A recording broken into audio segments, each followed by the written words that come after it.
जनता party भाई दूज के इस पावन पर्व पर आप सभी को और देशवासियों को बहुत बहुत शुभकामनाएं देती है। आज एक गंभीर विषय को लेकर हम यहाँ एकत्रित हुए हैं और ये प्रेस कॉन्फ्रेंस चल रहा है। यह प्रेस कॉन्फ्रेंस देश के हित के लिए है कि किस प्रकार कुछ ऐसी पॉलिटिकल पार्टी हैं जो लगातार, और हम ये कई वर्षों से देख रहे हैं कि देश के लिए अहित सोचते हैं और देश के हित के लिए कभी चिंता नहीं करते हैं।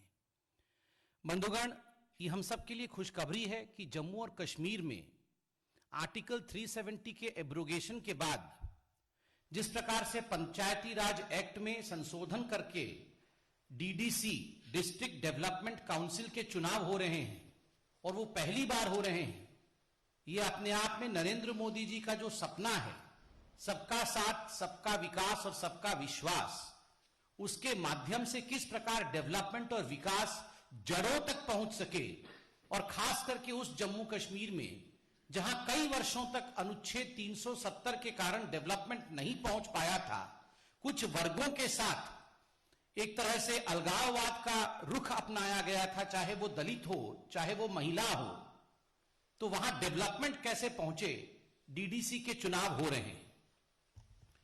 और हमने यह भी देखा कि जहां भारतीय जनता पार्टी डीडीसी का चुनाव लड़ रही है, वहीं people alliance for Gupkar declaration, ये जो गुपकर डिक्लेरेशन का एक अलायंस है, वह भी चुनाव लड़ रहा है।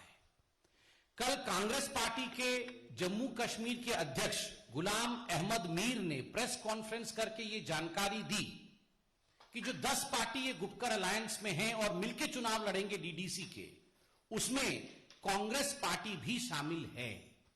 ये जो गुपकर अलायंस है उसमें कांग्रेस पार्टी भी शामिल है, और कांग्रेस पार्टी का एक ही एजेंडा है इस अलायंस में, और एजेंडा है अनुच्छेद 370 को वापस लाना। बंधुगण, आपको जानकर आश्चर्य होगा, कल कांग्रेस पार्टी के अध्यक्ष, जम्मू कश्मीर के अध्यक्ष सोनिया जी और राहुल जी के कहने पर जिस प्रकार फारूक अब्दुल्ला जी से मिले और जो स्टेटमेंट जारी किया गया, उसमें एक लाइन लिखा गया है, मैं पढ़ता हूं, to defeat those who have been forcefully implementing the laws in union territory. कि ये जो गुपकर अलायंस है उसका मुख्य उद्देश्य है कि जो लोग बाध्यतम, फोर्सफुली जम्मू कश्मीर में कानून को थोप रहे हैं, उन शक्तियों को हराना है। मैं सोनिया जी से और राहुल जी से पूछना चाहता हूं, क्या मतलब है इस वक्तव्य का? फोर्सफुली इंप्लीमेंटिंग किसके कानून है? ये कोई चाइना के तो कानून नहीं है, ये कोई पाकिस्तान के तो कानून नहीं है, ये कानून किसका है? यह कानून हिंदुस्तान का है। कौन बनाता है ये कानून? हिंदुस्तान की जनता की प्रतिनिधि इन कानूनों को हिंदुस्तान के सर्वोच्च मंदिर जो डेमोक्रेसी का है, लोकतंत्र का सबसे बड़ा मंदिर जो है, पार्लियामेंट में बैठ करके विचार विमर्श करके लोकतांत्रिक तरीके से ये कानून बनाती है। फिर आप कह रहे हैं कि हम फोर्सफुली इंप्लीमेंट कर रहे हैं, और आप उन लोगों को हराना चाहते हैं जो लोग हिंदुस्तान का कानून हिंदुस्तान के मिट्टी में इंप्लीमेंट करना चाहते हैं। यह बहुत ही धिक्कार का विषय है। बंधुगण, मैं राहुल गांधी जी से और सोनिया गांधी जी से पूछना चाहता हूं, आप आज गुपकर अलायंस में हैं, इस अलायंस में एक पार्टी कह रही है कि हम चीन के साथ मिलकर के आर्टिकल 370 वापस लाएंगे। आपको याद होगा फारूक अब्दुल्ला क्या कह रहे हैं? फारूक अब्दुल्ला कह रहे हैं हम चीन के साथ मिलकर आर्टिकल 370 वापस लेकर आएंगे। और वहीं एक और पार्टी है इस गुपकर अलायंस में, जहां पर महबूबा मुफ्ती कह रही हैं कि मैं तिरंगा नहीं उठाऊंगी और तिरंगा उठाने नहीं दूंगी। एक चीन के साथ मिलना चाहता है, एक तिरंगा नहीं उठाना चाहता है, और चिदंबरम जी उसी समय सिंक्रोनाइज करके, ठीक उसी समय जिस प्रकार इस प्रकार के बयान एनसी और पीडीपी द्वारा दिए जा रहे थे, कांग्रेस पार्टी ने ठीक उसी समय चिदंबरम जी के माध्यम से ट्वीट किया था कि अनुच्छेद 370 हटाना यह बहुत ही अनुचित है और हम अनुच्छेद 370 की वापसी चाहते हैं, हम वापस लाएंगे। Just connect the dots my friend. जिस दिन अनुच्छेद 370 पे डिबेट और डिस्कशन पार्लियामेंट में हुआ था, कांग्रेस पार्टी, आप याद करिए वो दृश्य, सोनिया गांधी जी इशारा करती हैं और तुरंत अधीर रंजन चौधरी खड़े हो जाते हैं और अमित शाह पर हमलावर होकर कहते हैं कि आप अनुच्छेद 370 पर हिंदुस्तान की पार्लियामेंट में कैसे डिस्कशन कर सकते हैं? यह तो बायलैटरल मसला है। बिना पाकिस्तान की अनुमति के हिंदुस्तान के पार्लियामेंट में यह डिस्कशन कैसे हो सकता है? ये सारी चीजें, if you connect the dots, you find that right from the day one till today everything stands connected. ये सब जुड़े हुए हैं। उस समय अनुच्छेद 370 पे डिस्कशन नहीं कराने की इच्छा, आर्टिकल 370 ना हटे, बाद में कोई तिरंगा ना उठाए, चीन की सहायता से किस प्रकार अनुच्छेद 370 वापस आए, ये गुपकर है या गुप्तचर है? मैं ये सवाल पूछना चाहता हूं। ये कौन सा अलायंस? ये जो गुप्तचर अलायंस है, ये गुप्तचर अलायंस क्या चाहती है? ये गुप्तचर अलायंस वही चाहती है जो पाकिस्तान चाहता है। ये गुप्तचर अलायंस वही चाहती है जो हिंदुस्तान के दुश्मन देश चाहते हैं। पाकिस्तान ने हर फोरम में जाकर आर्टिकल 370 के एब्रोगेशन को लेकर अपनी आवाज को बुलंद किया। पाकिस्तान हर जगह कह रही है कि अनुच्छेद 370 हटना अच्छी बात नहीं है और अनुच्छेद 370 वापस आना चाहिए। वो संयुक्त राष्ट्र तक चली गई। और ये जो गुप्तचर अलायंस है, ये गुप्तचर अलायंस भी वही कह रही है और उसमें राहुल जी और सोनिया जी सम्मिलित है। आज मैं एक बात यहां सोनिया गांधी जी से और राहुल गांधी जी से पूछना चाहता हूं। चूंकि आप इस अलायंस में हैं, जो कहा गया एनसी द्वारा कि चीन के साथ मिलकर अनुच्छेद 370 वापस लाएंगे, जो कहा गया पीडीपी द्वारा कि हम तिरंगे को हाथ नहीं लगाएंगे और किसी को हाथ लगाने नहीं देंगे, आप इसके पीछे हैं या नहीं है? आप इनको रिजेक्ट करते हैं या इनको सपोर्ट करते हैं? आप इन वाक्यों के साथ खड़े हैं या इन वाक्यों के विरोध में खड़े हैं? मैं तो बिल्कुल सच कहता हूं आज, और बीजेपी बिल्कुल एक्सपोज करना चाहती है। इन सब की सांठगांठ है और राहुल और सोनिया जी के सांठगांठ से ही, चाहे वो पीडीपी हो चाहे फारूक जी हो, इन्होंने इस प्रकार के बयान दिए हैं। जहां तक राहुल गांधी जी का सवाल है, आपने उनका स्टेलार परफॉर्मेंस, विराट परफॉर्मेंस तो देखा ही होगा। बिहार में अभी हुआ है, कितना कमाल का स्ट्राइक रेट रहा है वहां पर।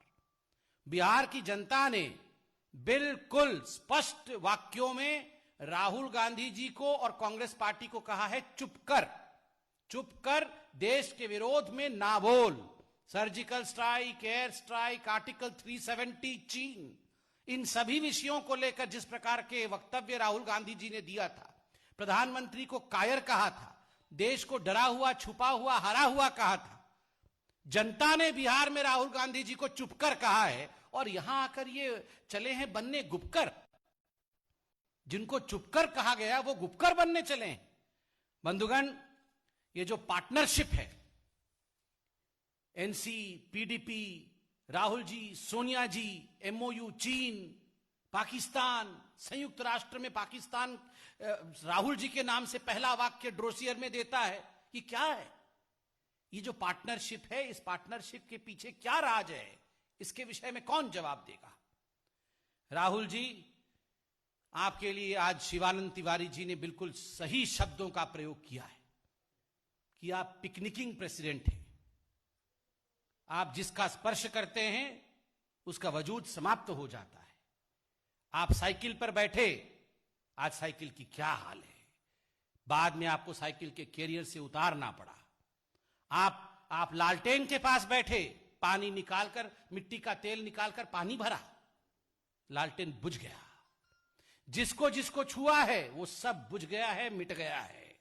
और आज हम तो छोड़िए, भारतीय जनता पार्टी तो हमेशा सच्चाई कहती है। आज आपके साथी सच्चाई कह रहे हैं। आपको आपके साथी शिवानंद तिवारी जी कह रहे हैं कि आप नॉन परफॉर्मिंग पिकनिकिंग प्रेसिडेंट, एनपीपीपी हैं, नॉन परफॉर्मिंग पिकनिकिंग प्रेसिडेंट। हम तो शुरू से ही कह रहे हैं आप एनपीए हैं, नॉन परफॉर्मिंग एसेट है, और अब तो आपके साथी कह रहे हैं आप नॉन परफॉर्मिंग पिकनिकिंग प्रेसिडेंट है, आप पिकनिक करते रहते हैं। और वैसे में ये चले हैं गुपकर अलायंस बनाने के लिए। उनका भी क्या हश्र होगा वह भी आप देखना। साइकिल भी नहीं रही, लालटेन भी समाप्त हो गया है, ये गुप्तचरों का भी वही होगा।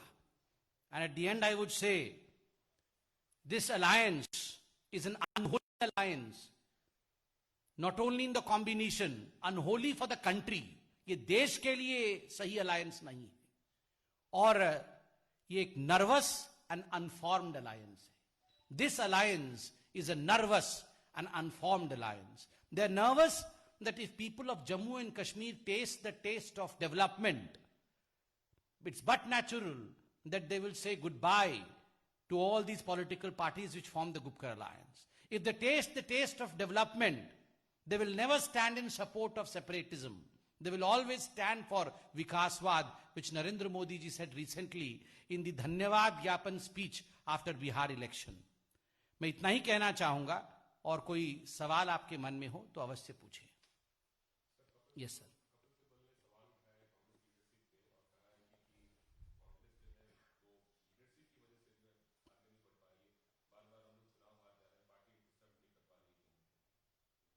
देखिए, कपिल सिब्बल जी ने आज एक मुख्य अखबार में इंटरव्यू दिया है. बहुत सारे बिंदु उन्होंने उठाए हैं. वैसे तो वो उनके पार्टी का विषय है, इस पर हम टिप्पणी नहीं करते हैं. मगर कपिल सिब्बल क्या, ये तो 5 दिन राहुल जी को देखने के बाद, मात्र 4-5 दिन देखने के बाद ओबामा जी को सत्य मालूम पड़ गया कि ये नर्वस एंड अनफॉर्म्ड लीडर हैं, इनसे ना हो पाएगा. जो दूर 7 समुंदर पार ओबामा जी को मालूम पड़ गया, ये 7 दिन हफ्ते में जिसके साथ रहते हैं उनको मालूम नहीं है. कांग्रेस के सारे लोग जानते हैं जी कि ये नर्वस और अनफॉर्म्ड है. मगर कब तक, आप बताइए, कब तक 100 टन का पत्थर दिल पे रख के ये सब चुप बैठेंगे?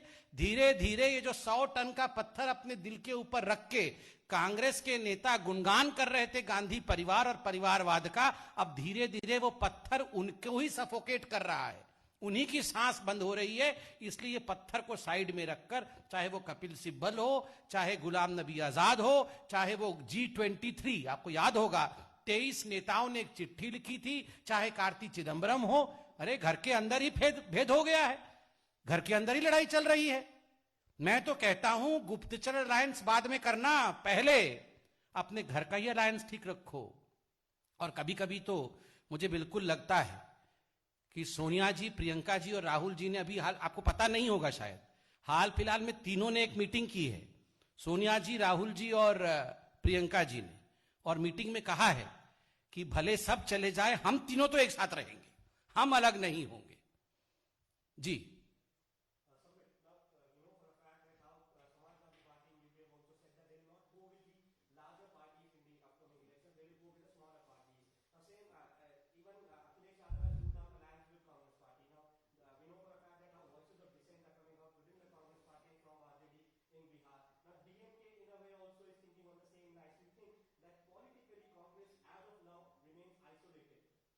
See, as far as Congress is concerned, why is Congress isolated is a larger question.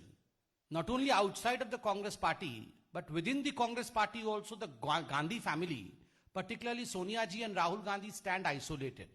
The reason for this isolation is the ideology of the Congress party. The ideology of the Congress party since long, since its inception, has been threefold.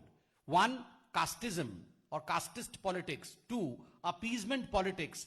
And 3, the family fiefdom politics, politics of family fiefdom. Modi ji, right from day one, our leader has maintained and strongly said that वो युग समाप्त हो गया जब हिंदुस्तान की जनता परिवारवाद के लिए खड़ी होती है, जब हिंदुस्तान की जनता विकासवाद के लिए नहीं खड़ी होती है. तुष्टीकरण, जातिवाद और परिवार की राजनीति समाप्त हो रही है, इसलिए कांग्रेस पार्टी अब आइसोलेशन में है. And the ones who have realized that development is the only aim are the ones who will survive. And this is what happened in Bihar. And in the Dhanyavad rally of Bihar, from the party headquarters, from where we are having this PC, our respected Prime Minister Narendra Modi only reiterated that, look, you have to be standing on the right side of the fence. And the right side of the fence is development, development, and development. No more questions, sir? Thank you.